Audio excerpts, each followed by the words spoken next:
جی بھائی جی مسیح مسلم صاحب. السلام علیکم مفتی صاحب، کیسے ہیں آپ؟ جی ہاں الحمدللہ. آپ کی پیشنس کو میں سلوٹ کرتا ہوں. You are a very patient person. جی کاش ایسے ہی ہو اور مجھ میں بھی ایسی پیشنس آئے. اچھا، ابھی آپ نے دبئی کا ذکر کیا کسی اسٹریمر کے ساتھ، مجھے دن آئے یاد دبئی کے، اور یہ بات سچ ہے. میرے بھی 2 بچے دبئی میں پیدا ہوئے، لیکن آف کورس نو نیشنلٹی. 18 آپ ٹرن ہوں گے تو آپ کو چھوڑنا پڑے گی کنٹری، یا تو آپ کے پاس ورک ویزا ہو یا پھر اسٹوڈنٹس ویزا ہو. پھر ہم نے فائنلی کہا کہ یو ایس اے آ جاؤ. حالانکہ ٹھیک چل رہا تھا سب کچھ دبئی میں، لیکن بچوں کے فیوچر کے لیے وہ جگہ اچھی نہیں ہے، اس لیے یو ایس اے لوگ آتے ہیں. تو یو آر رائٹ، وہ ٹرائبل سسٹم ہے، چل رہا ہے. اپنا سوال میرا یہ تھا کہ ایک حدیث ہے جس میں 73 سیکٹس کی بات کی جاتی ہے، جس میں سے صرف ایک جنہ میں داخل ہوگی. کیا وہ اوتھینٹک ہے؟ دیکھیں وہ حدیث اس کے اوپر کلام کیا گیا ہے، یعنی لیکن اس کو آپ اکثر یعنی مکمل مسترد بھی نہیں کر سکتے، اور صرف یہ سمجھنا چاہیے کہ جو اصل چیز ہے اس حدیث کے تعلق سے کہ ایک جو گروپ ہے وہ جنت میں جائے گا، باقی نہیں جائیں گے. اس کا مطلب یہ نہیں ہے کہ باقی کبھی نہیں جائیں گے. جنت میں جو جائے گا وہ تو اپنے عقیدے کی بنیاد پر جائے گا، باقی کے جو عقیدے ہیں چونکہ اس میں گڑبڑی ہے تو ہو سکتا ہے کہ وہ جہنم سے وایا جہنم جائیں جنت میں. لیکن اگر ایمان جو بنیادی چیزیں ہیں دین کی، جیسے اللہ کے اوپر ایمان لانا، آخرت پر ایمان لانا، روز جزا پر ایمان لانا، رسولوں پر، کتابوں پر، تقدیر کے اوپر، ان چیزوں کے اوپر ایمان لانا، یہ جو بنیادی چیزیں ہیں اگر ایک انسان کے اندر ہیں جو، اور یہ بنیادی چیزیں صرف یہ 7-8 ہی چیزیں نہیں، اور بھی چیزیں ہیں، ضروریات دین ان کو بولا جاتا ہے. تو اگر وہ شخص، اور اس میں ختم نبوت بھی ہے، تو اگر وہ شخص ان چیزوں کے اوپر ایمان لائے گا اور پھر اگر کوئی عقیدے کے اندر اس میں کوئی گڑبڑی ہے تو ٹھیک ہے، ہو سکتا ہے کہ وہ وایا جہنم جنت جائے. لیکن اس کے علاوہ اگر اس کا عقیدہ بالکل ٹھیک ہے تو اب عمل کی بنیاد پر یہ طے ہوگا کہ اس کو جہنم میں جانا ہے کہ جنت میں جانا ہے، وہ اللہ تعالیٰ پھر ڈیسائیڈ کرے گا. اچھا، کیونکہ اس حدیث کو قرآن بھی سپورٹ کرتا ہے. کیا قرآن سپورٹ کرتا ہے اس کو؟ اس حدیث کو نہیں، اصولی طور پر قرآن نے جگہ جگہ یہ بات کی ہے کہ بھئی اگر آپ ایمان لائے جس طرح کے ایمان لانے کا حق ہے، عمل صالح کیا تو جنت میں جائیں گے، ورنہ نہیں جائیں گے. تو جنت اور جہنم کا تذکرہ تو پورے قرآن میں ہر جگہ ہے. رہی یہ بات کہ فرقوں کی، تو آبویسلی بات ہے کہ قرآن میں فرقوں کی بات کبھی نہیں ہوگی. قرآن فرقوں کی بات نہیں کرتا. ہاں یہ ضرور کرتا ہے کہ یہ قرآن میں آیت ہے کہ ہر ایک فرقہ جو ہے وہ جو کچھ اس کے پاس ہے وہ اس پہ خوش ہے. تو یہ آیت ضرور ہے سورہ روم کے اندر. اس کا مطلب یہ ہے کہ امت میں تقسیم ہوگی، جس طریقے سے لوگوں میں تقسیم ہوتی ہے، اور ہر گروپ یہ سمجھے گا کہ بھئی میں حق پر ہوں. تو ٹھیک ہے، قرآن نے اس چیز کا اعلان کر دیا ہے. ایک اور حدیث ہے وہ بالکل آتھنٹک ہے، اس سے آپ انکار نہیں کر سکتے، کوئی بھی اس پر اعتراض نہیں کر سکتا. وہ حدیث کیا ہے کہ لا تزال طائفة من امتی ظاہرین علی الحق، کہ میری امت میں ایک گروپ، ایک طائفہ، ایک جماعت ایسی رہے گی جو حق کے اوپر پابند رہے گی ہمیشہ. ایک گروپ ایسا رہے گا میری امت میں. اس کا مطلب کیا ہے کہ جو بقیہ لوگ ہیں وہ بھی میری امت میں ہیں، یعنی رسول اللہ صلی اللہ علیہ وسلم کی امت میں ہیں. لیکن یہ ضروری نہیں ہے کہ وہ حق کے ساتھ لگے ہوئے ہوں. وہ ہو سکتا ہے کہ ان کے دل میں کچھ کھوٹ ہو یا عقیدے میں کچھ کمی ہو، لیکن آپ صلی اللہ علیہ وسلم ان کو بھی یہ کہہ رہے ہیں میری امت. جی اچھا، اس کے اندر میں ایک اپنی ناقص رائے ایڈ کروں یہاں پہ. جس طرح حضرت نے بتایا کہ اس حدیث پہ ایون دو کہ کلام ہے کہ اس کو مکمل اوتھینٹک نہیں مانا جا سکتا، لیکن اس کو مکمل طور پہ ریجیکٹ بھی نہیں کیا جا سکتا. لیکن اگر تھوڑی دیر کے لیے اگر ایکسیپٹ کر لیں یہاں پہ ہم کہ 73 فرقوں کی بات ہو رہی ہے جس کے اندر ایک جنتی اور باقی 72 کو جہنم بھیجا جا رہا ہے، تو اس کا قطعاً یہ مطلب نہیں ہے کہ وہ جو ایک فرقہ جو جنت میں جائے گا وہ امت کا 10% ہوگا یا 5% ہوگا. ہو سکتا ہے وہ امت کا 90% ہو. ہاں بالکل صحیح، بالکل جی. ہاں تو یہ اس میں اگر ایک سیکٹ ہے، سیکٹ جو ہے اس کا مطلب مسلمان ہونا ضروری ہے. جو مسلمان نہیں ہے لیکن خدا پہ بلیو کرتا ہے اور آخرت پہ بلیو کرتا ہے اور اچھے کام کرتا ہے، لیکن ختم نبوت پہ بلیو نہیں کرتا ہے، تو آبویسلی بات ہے کہ ہم اس کو سیکٹ نہیں مانتے. اوکے لیکن اگر وہ ختم نبوت پہ نہیں بلیو کرتا تو اس کا مطلب وہ جنت میں نہیں جائے گا؟ ظاہر ہے کہ ختم نبوت جو ہے وہ ضروریات دین میں سے ہے، جو اس پہ بلیو نہیں کرے گا تو وہ جنت میں نہیں جائے گا، وہ تو دائرہ اسلام سے خارج ہے۔ اچھا تو یہ اس لیے شہادت کے ساتھ صلی اللہ علیہ وسلم کہنا بہت ضروری ہوتا ہے۔ جی اچھا یہ بتائیے، لیکن قرآن تو ایک سیکٹ کا ذکر کرتا ہے جو جنت میں جائے گا، وہ کہہ رہا ہے no one else will be able to help you if you don't believe and if you don't follow in believing in حضرت عیسیٰ۔ ارے یار کتنی مرتبہ میں آپ سے بات کروں اس موضوع پر، آپ سے ہزاروں نہیں میرے خیال سے لاکھوں مرتبہ، تھوڑا سا مبالغہ بھی ہے، کہ بات ہو چکی اس موضوع کے اوپر کہ وہ جو آیت ہے وہ مسلمانوں کے تعلق سے ہے۔ اچھا، بلیونگ ان عیسیٰ کا مطلب آپ کے ورژن کا بلیو نہیں ہے، ہم بھی بلیو کرتے ہیں حضرت عیسیٰ علیہ الصلوۃ والسلام پر، کیا ہم بلیو نہیں کرتے؟ بلیو کرتے ہیں، لیکن اس طرح بلیو کرتے ہیں جیسا کہ قرآن نے ہمیں بتایا اس طرح بلیو کرو، اس طرح بلیو نہیں کرتے جس طرح آپ چاہتے ہیں۔ نہیں لیکن وہ ہے اس میں صرف بلیو کرنی ہے، اس میں لکھا ہے فالو کی بات کی ہے نا، بلیو ان فالو کرتے ہیں نا، فالوئنگ۔ فالو ہم نے کیا، حضرت عیسیٰ کی اس پیشن گوئی کو فالو کیا کہ میرے بعد ایک آخری نبی آنے والا ہے، سورہ صف کے اندر وہ پیشن گوئی موجود ہے، فالو کرتے ہیں سارے مسلمان، کیا مسئلہ ہے؟ ٹرو فالوور حضرت عیسیٰ کے ٹرو فالوورز تو ہم ہی ہیں۔ جی جی بالکل آپ صحیح کہہ رہے ہیں، لیکن حضرت عیسیٰ کے نیم کو اتنا ریزسٹ کیوں کرتے ہیں آپ لوگ؟ کمال کی بات ہے، حضرت عیسیٰ علیہ الصلوۃ والسلام، دن رات ہم حضرت موسیٰ حضرت عیسیٰ کے قصے ذکر کر رہے ہیں، آپ کو کس نے کہہ دیا کہ ریزسٹ کر رہے ہیں؟ مطلب اپنے ذہن میں آپ نے ایک مفروضہ گڑھا، اس کے بعد ہلکی آنچ پہ اس کو پکایا اور سمجھا کہ بھائی یہ بالکل پکا ٹھکا ہو گیا، اور جا کے وہاں ہمارے سامنے پروس دیا، تو یہ تو پھر اس کی تو کوئی حیثیت نہیں ہے نا، اپنے ذہن میں آپ پلاؤ بناتے ہیں، اس کی کیا اوقات ہے؟ مفتی جی میں تو پلاؤ کیا بنا رہا ہوں، قرآن کہتا ہے all those who follow Jesus will be superior, those who do not believe in following Jesus will suffer terrible agony in this world and hereafter۔ اپنے دل پر ہاتھ رکھ کر یہ کہنا، اس موضوع پر میری آپ سے اس سے پہلے بات ہوئی ہے یا نہیں ہوئی ہے؟ ہوئی ہے، بالکل بات ہوئی ہے، کتنی مرتبہ ہوئی ہے؟ کم از کم 4 دفعہ تو ہوئی ہے، 4 مرتبہ۔ ہر ایک مرتبہ میں نے آپ کو اس سے پہلی والی آیت دکھائی ہے یا نہیں؟ دل پہ ہاتھ رکھ کے۔ ہاں جی ہاں دکھائی ہے۔ اس سے پہلی والی آیت میں مسلمین کا لفظ ہے یا نہیں؟ دل پہ ہاتھ رکھ کے۔ ہاں جی ہاں مسلمین کا لفظ ہے۔ بس بات ختم، اب ایک ہی بات کو ریپیٹ کرنے سے کوئی فائدہ نہیں ہے۔ نہیں میں یہ نہیں کہہ رہا، اس لیے تو میں اپنے آپ کو مسیح مسلم کہتا ہوں۔ جی تو جب اس میں لفظ مسلم ہے تو اس کا مطلب یہ ہے کہ حضرت عیسیٰ علیہ الصلوۃ والسلام کو فالو کرنے والے مسلمان ہی ہیں، آپ نہیں ہیں۔ آپ کا جو ورژن ہے حضرت عیسیٰ علیہ الصلوۃ والسلام کا وہ تو کفر ہے، وہ تو حضرت عیسیٰ کی توہین ہے، وہ تو بلاسفیمی ہے۔ وہ کیسے؟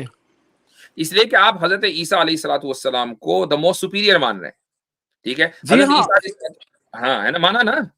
نہیں جب قرآن کہہ رہا ہے تو پھر یہ حضرت عیسیٰ کی توہین ہے، کیونکہ قرآن یہ بھی کہہ رہا ہے کہ حضرت عیسیٰ علیہ الصلوۃ والسلام، اگر آپ قرآن کو مانتے ہیں؟ جی ہاں میں قرآن کو مطلب I don't take it as inerrant word of God، اس میں کیونکہ اس میں بہت سی اوتھینٹک چیزیں ہیں جو آپ یہ کیسے طے کرتے ہیں کہ یہ اوتھینٹک اور یہ اوتھینٹک نہیں ہے؟ کیونکہ آپ دیکھیے this is what scholarship is all about, کہ آپ اسکالر نہیں ہے نا؟ نہیں میں اسکالر نہیں ہوں، but I mean you don't have to label carry کرنے کی ضرورت نہیں ہے، جیسے میں کہتا ہوں۔ آپ نے کہا نا کہ بھائی آپ خود اسکالر نہیں، آپ نے نہیں لیبل ہے، لیکن اسکالرشپ آپ کے پاس نہیں ہے نا؟ نہیں میں اسکالرشپ کا کیا مطلب ہے؟ آپ کو یہ کیسے پتا کہ یہ آیت اوتھینٹک ہے؟ یعنی یہی ہوا نا کہ پک اینڈ چوز، اس کو کہتے ہیں کہ جو مجھے پسند آئے وہ لوں گا قرآن میں سے، ورنہ نہیں لوں گا۔ مثال کے طور پر کہ جب قرآن یہ کہتا ہے کہ وَإِذْ قَالَ اللَّهُ يَا عِيسَى ابْنَ مَرْيَمَ أَنْتَ قُلْتَ لِلنَّاسِ اتَّخِذُونِي وَأُمِّيَ إِلَٰهَيْنِ مِن دُونِ اللَّهِ، اس آیت کو مانتے ہیں آپ؟ سورہ مائدہ کی۔ ہاں مانتا ہوں کچھ مطلب بیسکلی، لیکن ایٹ سیم ٹائم تو اب اس آیت کا ترجمہ بتا دیتا ہوں کہ جب اللہ حضرت عیسیٰ سے یہ کہے گا کہ عیسیٰ ابن مریم، کیا آپ نے یہ کہا تھا لوگوں کو کہ مجھے اور میری ماں کو خدا کو چھوڑ کر معبود بنا لینا؟ قال سبحانک ما یکون لی ان اقول ما لیس لی بحق، حضرت عیسیٰ کہیں گے کہ پاک ہے تیری ذات، میرے لیے یہ کہاں زیبا دیتا ہے کہ میں ایسی بات کہوں جو حق نہیں ہے۔ ان کنت قلتہ فقد علمت، اگر میں یہ کہتا تو آپ کو معلوم ہوتا۔ تعلم ما فی نفسی ولا اعلم ما فی نفسک، آپ جو کچھ میرے دل میں ہے جانتے ہیں، جو کچھ آپ جانتے ہیں میں نہیں جانتا۔ انک انت علام الغیوب، میں نے تو اس چیز کا حکم دیا ما قلت لهم الا ما امرتنی به کہ جس چیز کا آپ نے حکم دیا میں نے تو وہی بات کہی, اور وہ بات کیا تھی ان اعبدوا اللہ ربی وربکم کہ میرے اور تمہارے رب کی عبادت کرو اور کسی اور کی عبادت نہ کرو. مجھے بتائیں کہ اس ورژن کو آپ مانتے ہیں کہ نہیں مانتے؟ ہاں مانتا ہوں, بالکل مانتا ٹھیک ہوں. ہے. اس کے بعد آگے کہتا ہے وَكُنْتُ عَلَيْهِمْ شَهِيدًا مَا دُمْتُ فِيهِمْ کہ میں اس وقت تک کہ ان لوگوں کے اوپر گواہ رہا جب تک کہ میں ان کے درمیان باقی رہا. فَلَمَّا تَوَفَّيْتَنِي كُنْتَ أَنْتَ الرَّقِيبَ عَلَيْهِمْ وَأَنْتَ عَلَى كُلِّ شَيْءٍ شَهِيدٌ کہ جب آپ نے مجھے وفات دے دی یا آپ نے مجھے اٹھا لیا, آپ نے مجھے ریس کر لیا, كُنْتَ أَنْتَ الرَّقِيبَ اب آپ نگراں ہو گئے تھے, وَأَنْتَ عَلَى كُلِّ شَيْءٍ شَهِيدٌ إِن تُعَذِّبْهُمْ اب اگر آپ ان کو عذاب دیں گے تو آپ کا حق ہے فَإِنَّهُمْ عِبَادُكَ وَإِن تَغْفِرْ لَهُمْ فَإِنَّكَ أَنْتَ الْعَزِيزُ الْحَكِيمُ اور اگر آپ مغفرت کر دیں گے تو آپ بڑے طاقتور ہیں اور رحم والے ہیں. کیا مطلب ہے؟ یہ وہ لوگ ہیں کہ جنہوں نے حضرت عیسیٰ کو حضرت عیسیٰ کے جانے کے بعد حضرت عیسیٰ کی اتباع کرنے کی کوشش کی, یہ کہا کہ ہم حضرت عیسیٰ کو مانتے ہیں, لیکن ان کے بارے میں حضرت عیسیٰ یہ کہہ رہے ہیں کہ ان کو اگر اللہ تو عذاب دے گا تو تیرا حق ہے, عذاب دینا اللہ کا حق ہے. ان کو جو کہتے ہیں کہ ہم مسیحی تھے حضرت عیسیٰ کے جانے کے بعد, جی اس کو مانتے ہیں؟ جی دیکھیے, ہاں جو دیکھیے کسی بھی ریلیجن میں جب ایکسیسونیس آ جائے, جیسے میں کہتا ہوں کرسچینٹی کا سب سے بڑا بلنڈر یہ ہے کہ انہوں نے حضرت عیسیٰ کو خدا بنا لیا. ٹھیک ہے, یہ تو میں آپ نے کیا بنایا, آپ نے کیا بنایا؟ میں اس کو مسایہ مانتا ہوں, مسایہ آف مین کائنڈ. مسیح بھائی وہ تو سب ساری دنیا میں سب مانتے ہیں. مسایہ کا مطلب کیا ہے؟ آپ حضرت عیسیٰ کو اللہ کا رسول مانتے ہیں؟ میں ان کو صرف رسول نہیں مانتا, اچھا میں کیا ان کو مانتے ہیں؟ مسایہ مانتا ہوں. مسایہ کا کیا مطلب ہے؟ One who has been anointed to save mankind. اس کا یہ آپ نے کہاں سے نکالا؟ مسایہ کا لفظ کہاں سے آیا؟ مسیح سے آیا نا, عربی لفظ ہے. جی جی جی جی. اچھا مسیح کے معنی کیا ہے؟ The anointed one. The appointed one. The anointed one, yeah, appointed one. Anointed یا appointed دونوں کہہ لیں, دونوں. ٹھیک ہے, appointed one. اچھا آپ کو پتا ہے کہ دجال کے لیے بھی مسیح کا لفظ آتا ہے, مسیح دجال. ہاں وہ کیا ہے کہ he will represent himself as مسیح. ٹھیک, تو اب اگر حضرت عیسیٰ کے لیے مسیح کا لفظ ہے, اور یقیناً ہے حضرت مسیح کا لفظ مسیح حضرت عیسیٰ کے لیے استعمال ہوا ہے, اور حضرت عیسیٰ کو اپوائنٹ کیا گیا ہے جس طریقے سے. کا مطلب کیا ذرا اس کا لفظی ترجمہ ہے پوری زمین میں پھرنے والا, کیونکہ حضرت عیسیٰ علیہ السلام پوری زمین میں پھریں گے نازل ہونے کے بعد دوبارہ اپنی دوسری سیکنڈ کمنگ میں, اور دنیا کو عدل اور انصاف سے بھر دیں گے, حدیث کے اندر موجود ہے, اور صلیب کو توڑ دیں گے, خنزیر کو قتل کر دیں گے. حضرت عیسیٰ علیہ السلام اور تمام اہل کتاب جو آج ہیں وہ حضرت عیسیٰ علیہ السلام کے تھرو اسلام میں داخل ہو جائیں گے. یہ اگر یہ مطلب ہے کہ حضرت عیسیٰ علیہ السلام اس طریقے سے انسانیت کو کی حفاظت کریں گے, انسانیت کو بچا لیں گے, تو بالکل میرے اور آپ میں کوئی اختلاف نہیں ہے. لیکن آپ خالی یہ نہیں سمجھتے, آپ یہ سمجھتے ہیں کہ حضرت عیسیٰ علیہ السلام موسٹ سپیریئر ہے. اب میں آپ سے پوچھتا ہوں کہ ایک آدمی, اگر آپ حضرت عیسیٰ رسول اکرم صلی اللہ علیہ وسلم پر ایمان لائیں گے سیکنڈ کمنگ میں؟ وہ ان پہ ایمان لائیں گے, کیا مطلب؟ کیا وہ حضرت رسول اکرم صلی اللہ علیہ وسلم کے امتی ہوں گے یا نہیں؟ نہیں, بلکہ حضرت محمد صلی اللہ علیہ وسلم ان کے امتی ہوں گے. ہاں یہاں گڑبڑ, یہاں مار دی آپ نے ڈنڈی.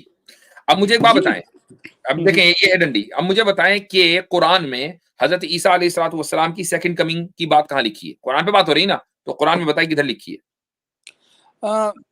سیکنڈ نہیں, آپ اس پہ بات کیجئے گا, میں اس نے کچھ غلط قسم کی انفارمیشن نہیں دینا چاہتا. Please go head. میں آپ سے پوچھ رہا ہوں, آپ نے کہا بھائی اسکالرشپ کے لیے ٹائٹل ہونا ضروری نہیں, تو I'm assuming you're a scholar. تو جب آپ اسکالر ہیں تو مجھے بتائیں کہ قرآن میں سیکنڈ کمنگ کہاں لکھی ہے حضرت عیسیٰ کی؟ Blessed is the day when I was born, blessed is the day when I'll die, and blessed is the day when I'll be resurrected. اس کے بعد سیکنڈ کمنگ کیا, I'm not totally sure. حضرت عیسیٰ دوبارہ آئیں گے دنیا میں یا نہیں؟ ہاں جی, ہاں آئیں گے, ضرور آئیں گے. کہاں لکھا قرآن میں؟ I don't have the reference right way. وہ ہے ہی نہیں قرآن میں. یہ تو احادیث متواترہ سے ثابت ہے نا, متواتر احادیث سے ثابت ہے, قرآن میں تو نہیں ہے اس کا ذکر کہ حضرت عیسیٰ آئیں گے. دیکھیں نا, اس میں ہے تو آپ نے, مجھے ایک بات بتائیں, آئیں گے کہاں سے اٹھایا یہ عقیدہ؟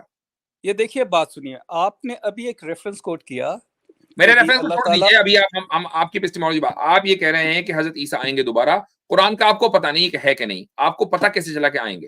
How do you know? دیکھیے بات سنیے, ابھی آپ نے ایک ریفرنس کوٹ کیا کہ اللہ تعالیٰ ان سے پوچھیں گے کہ کیا تو نے قیامت کے دن ہوگا. ٹھیک ہے, یہ تو کون ہوگا اس قیامت کے دن؟ ادھر حضرت عیسیٰ ہوں گے. یہ قیامت کے دن سیکنڈ کمنگ کی بات ہو رہی ہے نا, یہ قیامت کے دن ہوگا بھائی. حضرت عیسیٰ تو جا چکے ہیں نا, ابھی تو ہمارے درمیان موجود نہیں ہے. ابھی ایک الگ مسئلہ ہے کہ وہ کچھ لوگ یہ کہتے ہیں کہ نہیں جی ان کا انتقال ہو گیا, ہمارا عقیدہ ہے کہ نہیں ان کو ریس کیا گیا, وہ ریس کرنے کے بعد اس دنیا میں دوبارہ آئیں گے. اب مجھے بتائیں کہ دوبارہ آنے کا ذکر قرآن میں کہاں ہے؟ آپ نے کہا نہیں ہے تو نہیں ہے. ٹھیک, آپ کو کیسے پتا؟ آپ نے کہا آئیں گے, ہاؤ ڈو یو نو؟ کیونکہ بہت سی حدیثیں بھی بات کرتی ہیں اور بائبل بات کرتی ہے. تو آپ کو کیسے پتا؟ آپ نے کس بنیاد پر یہ عقیدہ لیا؟ میں تو دونوں اسکرپچرز کو کوٹ کرتا ہوں, بائبل کو بھی اور قرآن کو بھی. تو آپ نے بائبل کی بنیاد پر یہ عقیدہ لیا کہ حضرت عیسیٰ دوبارہ آئیں گے؟ جی, سپورٹڈ بائی ویریس مسلم بلیفs. اچھا, حدیثوں کی بنیاد پر بھی عقیدہ ہے جو اوتھینٹک ہیں ان پہ آف کورس. اب آتھینٹک حدیث میں یہ لکھا کہ حضرت عیسیٰ آئیں گے اور رسول اکرم صلی اللہ علیہ وسلم کے امتی ہوں گے, اب اس کو آپ کیوں نہیں مانتے؟ دیکھیے بات یہ ہے کہ امتی کیسے ہوں گے جب حضرت رسول اللہ کو یہ اللہ تعالیٰ فرماتے ہیں کہ یہ کہو I do not know what's going to happen to me or to you. مطلب اتنی آنیسٹی کہاں سے ملے گی؟ اور انہوں نے پھر انہی رسول کو یہ ریویلیشن دی گی, all who follow Jesus, God is going to fill their hearts with compassion and mercy. Hare following نبی کو پرانے نبی کی تصدیقی کرنی ہے نا. پچھلے نبی نام ہے, نام سے باقاعدہ حضرت عیسیٰ کے نام سے یہ چیزیں آئی ہیں. all who follow حضرت ابراہیم کے نام سے بھی آئی ہیں, حضرت نوح کے نام سے بھی آئی ہیں, حضرت موسیٰ عیسیٰ سب کے نام سے آئی ہیں. یہ دیکھیے نا, یہاں پہ پرابلم ہوتا ہے کہ آپ کتنے ریزسٹ کرتے ہو حضرت عیسیٰ کے نام کو. بات یہ نہیں ہے, دیکھیں یہ فالتو میں باتیں کرنا, ایموشنل آرگیومنٹ, ہم ایموشنل آرگیومنٹ ہے. حضرت عیسیٰ کو وہی مقام دیا جائے گا جو حضرت عیسیٰ کا ہے. حضرت نوح کا مقام حضرت نوح کو دیا جائے گا, اور جو حضرت ابراہیم کا وہ حضرت ابراہیم کو. یہ نہیں ہوگا ہولڈ آن, یہ نہیں ہوگا کہ چونکہ آپ بہت ایموشنلی اٹیچڈ ہے حضرت عیسیٰ سے, بہت اچھی بات ہے, اس میں کوئی وہ نہیں ہے, لہٰذا حضرت عیسیٰ کو ہم کہہ دیں کہ موسٹ سپیریئر ہیں. نہیں, یہ نہیں کہا جائے گا کہ آپ صلی اللہ علیہ وسلم کو حکم دیا گیا کہ حضرت عیسیٰ کی شریعت کو فالو کریں. کیوں؟ چونکہ حضرت عیسیٰ کی جو شریعت ہے وہ تو ڈسٹورٹ ہو چکی نا, وہ تو ہے ہی نہیں. آپ بائبل کو موسٹ آتھینٹک مانتے ہیں, اور اگر مانتے ہیں تو ثابت کر دیں. دیکھیے بات سنیں, ابھی میں آپ کو ان کی سپیریورٹی کا قرآن سے آپ کو میں آپ بائبل سے دیں, قرآن سے تو آپ نے قرآن کا جواب بھی دیا, ہم نے اس کا جواب بھی دے دیا. اب آپ مجھے بائبل سے بتائیں کہ حضرت عیسیٰ, میں قرآن پہ آ رہا ہوں, اب آپ مجھے بائبل سے بتائیں گے کہ حضرت عیسیٰ دوبارہ آئیں گے اور حضرت عیسیٰ کی شریعت کو رسول اکرم صلی اللہ علیہ وسلم فالو کریں گے, اور بائبل کی وہ آتھینٹسٹی بھی ثابت کریں. جی, کیونکہ بائبل اپنے قرآن میں لکھا ہے کہ حضرت مریم کو اللہ تعالیٰ نے چنا. نہیں, حضرت مریم کو چنا, خاص طور سے چنا, ان کو پاک حضرت کیا. مریم کو چنا اور رسول کا نام مصطفیٰ رکھا, the chosen one. ٹھیک ہے, استفا, اور استفا کا لفظ آدم کے لیے استعمال ہوا, ان اللہ استفا آدم کو بھی چنا. سنیے تو دیکھیے, ان کو حضرت مریم کو چنا, نام رکھا مصطفیٰ کس کا؟ ان کو پاک کیا, کسی اور خاتون کو پاک کیا آج تک نہیں. اللہ تعالیٰ نے صرف ایک خاتون کو پاک کیا. بات ہے, یہاں پر کسی کا مقابلہ نہیں ہو رہا ہے. بات یہ نہیں ہو رہی کہ ہاں مقابلہ تو کر رہے ہیں, نہیں ہو رہا, یہ غلط بات ہے. ہم تو کر رہے ہیں. آپ یہ چاہتے ہیں, آپ مجھے یہ بتانا چاہ رہے ہیں میرے منہ میں اپنے الفاظ ڈال کر کہ خدا نہ خواستہ میں حضرت عیسیٰ علیہ السلام کو نیچے کر رہا ہوں, حضرت مریم کو نیچے کر رہا ہوں, اور کسی اور کو اوپر کر رہا ہوں. ہم قرآن کی ایک حضرت محمد کو اوپر کر رہے ہیں. حضرت عیسیٰ علیہ السلام کا وہی مقام ہے جو مقام قرآن نے طے کر دیا. حضرت مریم علیہ السلام کا وہی مقام ہے جو قرآن نے طے کر دیا. ہم ان کو مریم طاہرہ مطہرہ کہتے ہیں, لیکن اس کا مطلب یہ نہیں ہوتا کہ اب وہ موسٹ سپیریئر ہے. حضرت مریم علیہ السلام کے بارے میں رسول اکرم صلی اللہ علیہ وسلم نے فرما دیا کہ جنت کی خاتون ہے, تو جنت کی خاتون ہے, اس میں کوئی شک نہیں ہے. یہاں تک جنت کی تو بہت سی خاتونیں ہوں گی. listen to me. یہاں تک کہ اختلاف ہوا ہے اس چیز میں کہ افضل ترین خاتون کون ہے, کیا حضرت خدیجہ ہیں, یا حضرت مریم ہیں, یا حضرت آسیہ ہیں فرعون کی بیوی, کون ہے؟ اس میں اختلاف ہوا ہے. کچھ لوگوں نے کہا نہیں جی حضرت مریم ہے, کچھ نے کہا جی نہیں حضرت آسیہ ہیں, کچھ نے کہا نہیں حضرت خدیجہ ہیں, کچھ نے حضرت فاطمہ کی بات کی, کچھ نے حضرت عائشہ کی بات کی. کیوں؟ اس تعلق سے کوئی سالڈ بات ہمیں نہیں ملتی ہے. اس لیے ہم یہاں پر یہ عقیدہ نہیں رکھتے کہ حضرت مریم ہی ہوں گی, یا حضرت آسیہ ہی ہوں گی, یا حضرت خدیجہ ہی ہوں گی. ان میں سے کوئی بھی ہو سکتا ہے, یہ اللہ تعالیٰ کا فیصلہ ہے. پوائنٹ یہ ہے حضرت عیسیٰ علیہ السلام کے لیے اگر آپ یا ان کی والدہ کے لیے استفا کا لفظ ہے, تو بھی محمد کے لیے مصطفیٰ کا لفظ ہے, اور آدم کے لیے بھی استفا کا لفظ ہے. اب آپ کیسے فیصلہ کریں گے کہ نہیں یہ زیادہ چوزن ون ہے, وہ کم چوزن ون ہے؟ How in the world you will decide?